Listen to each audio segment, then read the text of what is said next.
ألف لام را كتاب أنزلناه إليك لتخرج الناس من الظلمات إلى النور بإذن ربهم إلى صراط العزيز الحميد.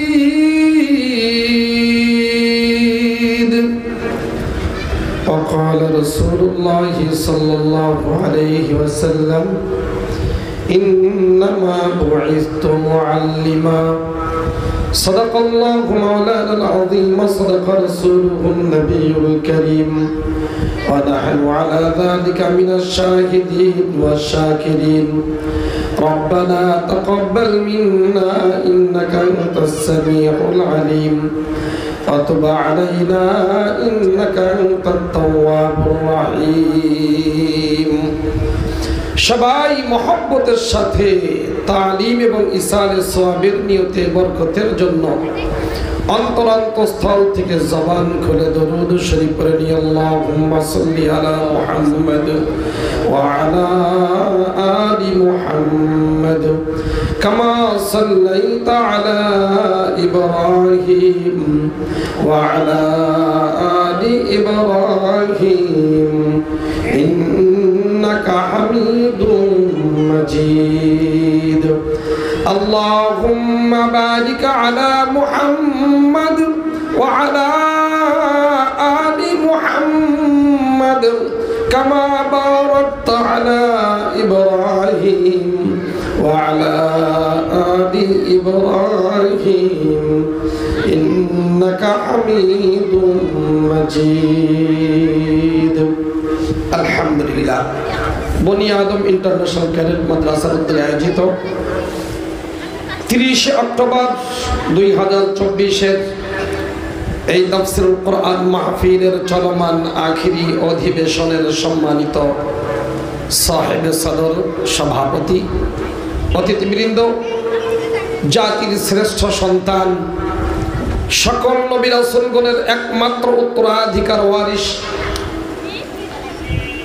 জাতির সত্যিকার কল্যাণকামী শিক্ষক, আধ্যাত্মিক রাহবার পথ প্রদর্শক হযরত উলামায়ে কেরাম, আজিজ তালাবা, বিভিন্ন বাড়ি থেকে, ঘর থেকে, বাসা থেকে আগত ধুলার আসনে বসা দিনদার, ইমানদার, মুত্তাকি, পরহেজগার মুসলমান ভাই বন্ধুগণ, পর্দার আড়ালে জাতির শ্রেষ্ঠ সম্পদ মা খাদিজার জাতি আমার মা বোনেরা,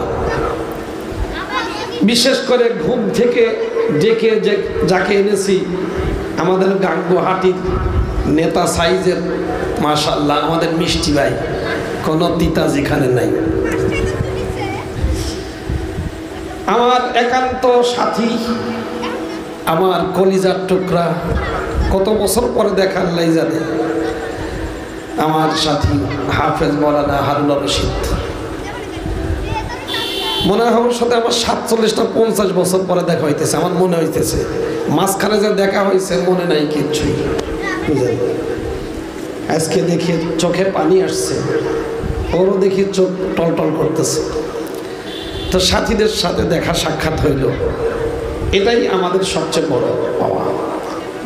মাসআলা, মাসলা, মাসায়েল, দিন, শিক্ষা, এটা তো আপনারা শিখতেছেন ইমামদের কাছ থেকে, খতিবদের কাছ থেকে, বন্ধুদের কাছ থেকে। একটা ইউনিভার্সিটির শিক্ষক, প্রফেসর, আরবি ভাষা, কোরআনের ভাষা যিনি শিক্ষা দেন, ওনার বক্তব্য হওয়া দরকার, একটা বিশাল অডিয়েন্স থাকা দরকার, বিশাল একটা শ্রোতা মণ্ডলী হওয়া দরকার। কিন্তু আমরা তো বাঙালি, তো এত বুঝি না। দাঁত থাকলে দাঁতের মর্যাদা আমরা বুঝি কম, ঠিক না? আমরা মর্যাদা যাকে দেওয়া দরকার তাকে আমরা দিই না। যে মর্যাদা পাওয়ার উপযুক্ত না তারা ক্ষুধার আসনে বসাই, পরের দিন দেখা যায় তার মাথার উপরে পেশাব করিতেছে, ঠিক না? ইচ্ছা করলেই কেউ বড় হয় না, হওয়া যায় না। অন্যকে সম্মান দিলে নিজে কখনো ছোট হয় না। হিংসা করে জিন্দিগিতে কেউ বড় হয় না, বুঝলেন? আসলে এখন তো স্মৃতিশক্তি ধীরে ধীরে কম হয়ে যাচ্ছে। শুধু কোরআনের বরকতে আর হাদিসের বরকতে আল্লাহ এখন কিছু রেখেছেন। আমাদের জামিয়া আশরাফিয়ার ভাইস প্রিন্সিপাল নায়েবে মুহতামিম মুফতি নাজমুল হাসান আমার ছাত্র, ও পাকিস্তানে পড়ছে, রাজাকারদের দেশে, ঠিক না? ও আমার দাওয়াত দিছে। আমি তখন মনে হয় কোনো জায়গা সফরে, ওয়াজের ডায়েরি তো থাকে না, তো দাওয়াত দিছে হুজুর 30 তারিখ কোন জায়গা তাও জানি না। আমি লিখি নাই, ডেটটা খালি। আজকে আমার মানিকগঞ্জ সিংগাইয়ের মহাসম্মেলন, সেখানে আমি প্রধান বক্তা। আমি তো মাশাআল্লাহ গতকালকে সুন্দরভাবে মাহফিল করছি আটঘরিয়া বাজার মাদ্রাসায়, জামিয়া রহমানিয়ায়, হাজার হাজার মানুষ। আমি খুব রিল্যাক্সে আছি। ঢাকা গিয়ে কাছেই মাহফিল করবো, রাত্রে আরামে ঘুমাবো, বুঝলেন? এখন দেখি ফোন করছে, হুজুর আপনার তো 30 তারিখে বনগ্রাম মাহফিল। আমি সর্বনাশ, লেখা তো নাই। রিজিক কি জিনিস ভুলে গেছি। ভুলার কারণে ওখানে এসে শ্রোতারা আমারে ফোন করছে, আমার সাথে হজে গেছে, আল্লাহ তাআলা বহুবার নিছেন, সেই 2000 সন থেকে আল্লাহ তাআলা নিচ্ছেন। তো অনেক হাজি ওই এলাকায় আছে, সব এসে ফোন দিচ্ছে, হুজুর আপনি কখন আসবেন, কখন উঠবেন স্টেজে? আমি তো এখানে হাজির, কিছুই করার নাই। আমার মিষ্টি ভাই কয়েকবার আমাকে এনেছেন গাঙ্গুহাটি গোরস্তান মাদ্রাসায়। ওরে মানুষ, ওরে মানুষ। এই জন্য মানুষ কম হোক বেশি হোক, এটা আর দিলের উপর কোনো প্রভাব পড়ে না, আল্লাহর মেহেরবানি। এখন কেন অল্প মানুষ নিয়েও বয়ান করেছি, আবার বেশি মানুষ, বেশি কত, নিম্নে 50 লাখ, কথা বলে না, নিম্নে 50 লাখ মানুষের সামনে আল্লাহ বয়ান করার তৌফিক দিয়েছে। সামনেও আছে বয়ানের। রসুলপুর আছে একটা, আপনাদের রাজবাড়ি চিনেন আপনারা? 3 দিন ব্যাপী ইজতেমা হয়, শেষের দিন আমি থাকি। এদেশের মুজাহিদে আজম আল্লামা শামসুল হক ফরিদপুর রহমাতুল্লাহ আলাইহির প্রতিষ্ঠিত মাদ্রাসা গহরডাঙ্গা, 3 দিনের শেষের দিনের আমি বক্তা। নানুপুর মাদ্রাসা, ওই যে মাছ ভান্ডারি, একদিকে মাছ ভান্ডারি আর একদিকে নানুপুর মাদ্রাসা, গ্রামের মধ্যে ছোট একটা মাদ্রাসা, মাত্র 10,000 ছাত্র। কত? ওখানেও একদিনের বক্তা। সরবনাইতে আল্লাহ তাআলা বহুবার নিয়েছেন, বহুবারই গেলেই বয়ান করা লাগে কিছু না কিছু। বিশ্বাস আমার সাথী, পল্টন ময়দানে লক্ষ মানুষের সামনে বক্তব্য দেওয়ার ইতিহাস আছে। শাইখুল হাদিস আল্লামা আজুল হক সাহেব রহমাতুল্লাহ আগে সিরাত মাহফিল, আরো কত মাহফিল বিভিন্ন জায়গায়। এখন আর দিলের মধ্যে আসে না, অল্প হলেও কিছু কথা, বেশি হলেও কিছু কথা। কয়েকদিন আগে আপনারা দেখেছেন সারা দুনিয়াতে প্রচারিত হয়েছে কাদিয়ানীদের রাষ্ট্রীয়ভাবে অমুসলিম ঘোষণার দাবিতে উলামা মাশায়েখে সংসদীয় সম্মেলনে সম্মিলিত খতমে নবুয়ত পরিষদের উদ্যোগে এক বিশাল, মাশাআল্লাহ, হাজার হাজার ক্যামেরা বক্তব্য দিছি। সমস্যা কি? কোন আল্লাহর মেহমান, আল্লাহ যেন কোনো গর্ব অহংকার না দেয়, বলেন না আমিন। তো রিজিকের মাসআলা, রিজিক এখানে আছে দেখে আসছি। এটা আমার পাবনাবাসীর সাথে ওয়াদা। আপনাদের এই বাজারের মধ্যেই একটা ঘরের মধ্যে একটা মাদ্রাসা হয়েছিল, আরো মনে হয় 20-22 বছর আগে। এই বাজারের ভিতরে কোন জায়গায় যেন, সেখানে আমি আসছিলাম, নাকি চিনে খরা আল্লাহ জানে। এই অঞ্চলে কোনো মাদ্রাসা বাদ নাই। তো আল্লাহর মেহেরবানি, আপনারা আসছেন মহব্বতের সাথে। নাম দিছে বনি আদম।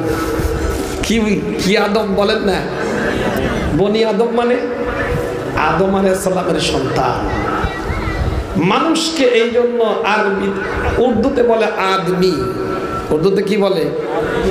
আমাদের বাংলাদেশেও এই কয়েকদিন আগেও ছিল আদম শুমারি। কি শুমারি বলেন না? আদম শুমারি মানে জনশুমারি। শুমারি বাদ দিতে পারে নাই। হ্যাঁ, সমারদান মানে গণনা করা, ফার্সি শব্দ। এটাও ওই অ্যালার্জির কারণে। তো এইটা আদম শুমারি মানে মানুষ গণনা করা। তো মানুষকে আদমি কেন বলা হয়? যেহেতু আদমের রূপে এরা সবাই তৈরি। আদম আলাইহিস সালাম আল্লাহ তাআলা এই চেহারা নিজ কুদরতি হাত দিয়ে বানিয়েছেন এবং জান্নাতে রেখেছেন। তো আদম আলাইহিস সালামের যেভাবে নাক, কান, চোখ, হাত, পা ছিল, আদমের সন্তানরা আমরা ঠিক আদমের রূপে, যদিও তার মতো অত বড় না, কিন্তু যেহেতু আদমের রূপে এই জন্য মানুষদেরকে বলা হয় আদমি। আর এখান থেকে আসছে বনি আদম, বুঝলেন নাই? একটি হাদিস বলি, আল্লাহ নবী সাল্লাল্লাহু আলাইহি সাল্লাম বলেছেন, কুল্লু বনি আদম, যত আদমের সন্তান আছে, যখন সে ভূমিষ্ঠ হয় তখন শয়তান তাকে স্পর্শ করে। শয়তান তাকে কি করে বলেন? গুতা দেয়, গুতা দেয়। সন্তান ভূমিষ্ঠ হওয়ার পরে চিল্লায় না, করে চিল্লায়। নবী সাল্লাল্লাহু আলাইহি সাল্লাম বলেন, সিয়াহুল মাউলুদ হিনা ইউলাদু ইয়াকাউ নাযাহুম মিনাশ শাইতান। যখন সন্তান ভূমিষ্ঠ হয়ে আওয়াজ দিয়ে কান্দে, কাঁদতেই বুঝবেন যে এটা শয়তান গুতা মেরেছে। কি মেরেছে? এখন না, গুতা মেরেছে, বুঝলেন? কিন্তু দুইজনকে গুতা দিতে পারে নাই। একজন হযরত মারিয়াম, আর একজন হলো হযরত মারিয়ামের সন্তান হযরত ঈসা। কয়জন হয়েছে? বুঝলেন? আল্লাহ নবী বললেন, পৃথিবীর যত সন্তান ভূমিষ্ঠ হয় সবগুলোকে শয়তান স্পর্শ করে, গুতা দেয়। এই জন্যই কান্না করে। যারা কান্না করে বুঝতে হবে শয়তান আঘাত করেছে। কিন্তু দুইজনকে শয়তান স্পর্শ করতে পারে না। ইলা ইয়ামাসসুহু, সেটা কে? মারিয়াম ইবনিহা, মরিয়ম এবং তার সন্তান দুইজনকে স্পর্শ করে নাই। আল্লাহ নবী এই হাদিস কেন বললেন? বলছেন এই জন্য আহলে কিতাব, যারা কিতাবের অধিকারী, কিতাবধারী ইহুদি খ্রিস্টান, দুই গ্রুপই দুই দিকে সীমা লঙ্ঘনকারী। এক গ্রুপ বলে হযরত মরিয়ম এ হলো ব্যভিচারিণী, নাউজুবিল্লাহ, আর হযরত ঈসা এরা হলো অবৈধ সন্তান, জানোয়ার সন্তান। আর একদিক দিয়ে খ্রিস্টানরা বলে, কয় ঈসা হলো আল্লাহর সন্তান, ঈসা ইবনুল্লাহ। বুঝেন নাই? দুই গ্রুপ দুই দিকে গিয়েছে। নবী এই কথা কেন বললেন?